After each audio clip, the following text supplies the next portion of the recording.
O depoimento do Gilmar Raul? Chamou mais atenção, na minha visão, foi a confissão mesmo. A gente acreditava que se ele fosse preso, ele não iria confessar os crimes, até porque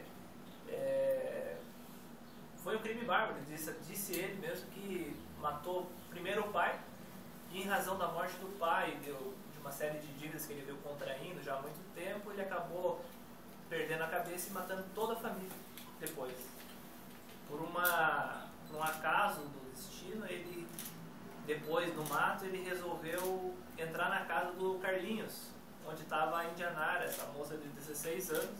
Ele acreditava que a casa estava vazia, mas ela acabou abrindo a porta quando ele estava mexendo no trinco e saiu correndo, gritando, ele com medo de ser descoberto, se deixasse ela escapar, falou: eu vi o Relon, ele está vivo, né? Então ele falou assim que acreditava que a polícia e todo mundo achava que ele estava morto, morreu junto com a família, na casa incendiada. Essa história de que ele tinha ido por Peru, Foz do Iguaçu, Paraguai, e ele comentou algo a respeito disso, doutor? Não, ele disse que teve todo o período, esses 3 anos, ele variava entre a linha Gamelão, a linha Triton e o Rio Tuna. Então ele não saiu dessa região. Ele disse que ficou até 6 meses no mesmo lugar. O máximo de período que ele ficou foi 6 meses. Ele chegou a frequentar a casa do pai, onde ele matou o pai? Comentou isso? Não. Ele disse que 3 ou 4 dias depois da morte da família, que ele incendiou a casa, ele voltou para a casa de um parente, um cunhado, se eu não me engano. E a casa estava vazia, ele viu, ele ficou esperando a casa ficar vazia, ele entrou, pegou uma caixa de fósforo, entrou na geladeira lá e viu que tinha um pouco de frango, pegou frango congelado e linhas de pescar. E lá também ele pegou um facão, esse facão que foi apreendido com ele. Na casa do cunhado? Na casa do cunhado dele, mas a casa estava vazia. Estava vazia, ele ficou cuidando do pessoal sair. Sim. Quer dizer, ele furtou? Furtou. Essa moça que foi morta, ela teve violência sexual? Não teve, ele disse que não, nem com a filha dele, surgiu um boato de que ela também teria sido vítima sexual. Ele disse que não matou, não fez isso, ele só apenas deu paulada na filha e todos os parentes dele. E essa menina ele matou a pedrada e o golpe fatal foi o facão, aquele facão que ele já tinha encontrado na casa do cunhado dele.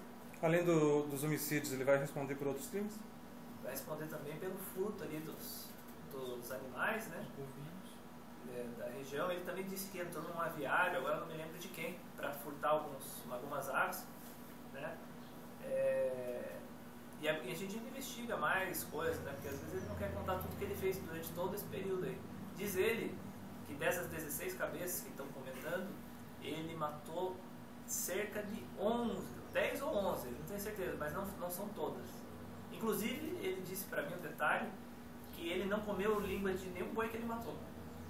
E ali naqueles casos teriam cortado língua. Ele falou que língua de boi ele só comeu no Natal, acho que no Natal agora, no Natal de 2011, mas de uns bois que já tinham carneado e tinham jogado as cabeças fora, ele foi lá e cortou a língua para comer. E qual que é a pena que ele pode pegar? Olha, são 6 homicídios qualificados. Então, a pena mínima, assim, calculada, se for cada um, daria 72 anos na mínima, né? Ele fica em Beltrão? Pela massa, 30 anos, se ele for condenado pelos 6 em concurso material, daria 180 anos. Vai ficar em Beltrão? Só pelos homicídios. Vai ficar em Beltrão? Vai ficar em Beltrão. Olha, em princípio ele vai ficar em Beltrão, agora ele está sendo encaminhado para o Instituto Médico Legal, vai ser submetido ao exame médico legal. Nós ainda avaliamos a hipótese de fazer um exame de DNA dele para ter uma prova contundente de que realmente é ele. Nós ainda vamos prosseguir nas investigações para saber se alguém prestou algum auxílio para ele durante todo esse tempo que ele esteve escondido na mata, porque a pessoa que fez isso foi conivente também com todos os atos que ele praticou. E o estranho também que nós da Polícia Civil acreditamos é que ontem nós fizemos a reunião da Associação Comercial, onde definimos a operação policial força-tarefa, reunindo todos os órgãos de segurança que iria ser realizado, que todos vocês divulgaram hoje na imprensa e imediatamente houve a apresentação dele. Então isso dá muito a entender de que alguém sabia exatamente onde ele estava, e a partir do momento que a polícia iniciou o planejamento dessa operação e ficou claro que iria executar essa operação, alguém certamente o entregou com medo de que nessa operação talvez a vida, a integridade física dele pudesse estar em risco. Então nós vamos ainda prosseguir para tentar descobrir tudo isso. São ainda algumas questões que têm que ser levantadas. Mas o mais importante, claro, para a Polícia Civil é de que ele está preso, ele foi encontrado, isso é muito importante. Estão solucionados esses 8 homicídios. 6 homicídios, corrigindo. E isso é o mais importante. Agora, as outras questões são menores, mas devem ser esclarecidas, mesmo porque se alguém prestou auxílio a ele, subtraiu ele à ação da justiça e da polícia, e isso também é muito grave, porque foi conivente com essas ações gravíssimas que ele praticou. Qual o processo que vai acontecer agora? Ele vai fazer o exame de lesões corporais no IML e após? Qual é o processo que vai correr? Recolhido ao setor de carceragem temporária da 19ª Subdivisão Policial, fica à disposição da Justiça.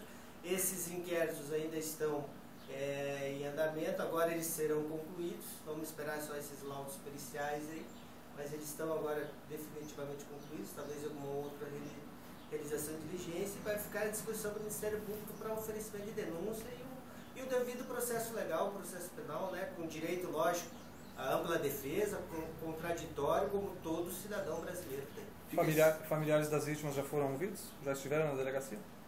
Eles já foram ouvidos na época, né, dos fatos. Talvez se o doutor Wellington, que é o nosso delegado adjunto, vai analisar bem esses autos, se ele achar que tem necessidade de depoimentos complementares, eles serão intimados para prestar mais detalhes. Tem advogado já? Não compareceu ao ato nenhum advogado. Ele vai ficar em cela separada quando estiver aqui embaixo ou vai ficar junto com os outros presos? Ele vai ficar junto com os presos que já estão na condição de seguro. São aqueles presos que cometem crimes que, se colocados com os presos mais comuns, eles possam ter risco às suas vidas. Então nós já vamos tomar essa medida. O nosso responsável pela carceragem já foi orientado para que ele fique isolado, mas juntamente com aqueles que estão na mesma condição que ele. Ou seja, aqueles que necessitam uma cela de seguro, que se chama. Doutor, ele vai ser encaminhado para algum exame psicológico, ver se apresenta algum distúrbio mental, alguma coisa assim? Olha, isso seria um argumento de defesa, não um argumento de acusação, porque isso só beneficiaria a defesa dele. Então a polícia não vê necessidade, de nossa parte, de que isso seja realizado. Mesmo porque, pelas condições físicas, psicológicas, a boa memória que ele apresenta, a frieza, o estado físico dele, a gente não vê necessidade disso. Seria um argumento para a defesa, não para nós que atuamos no interesse do Estado e da sociedade. Ou seja, de buscar a justiça, de punir quem comete um crime grave como este. Doutor, você pode repetir quais são exatamente os crimes que ele é acusado?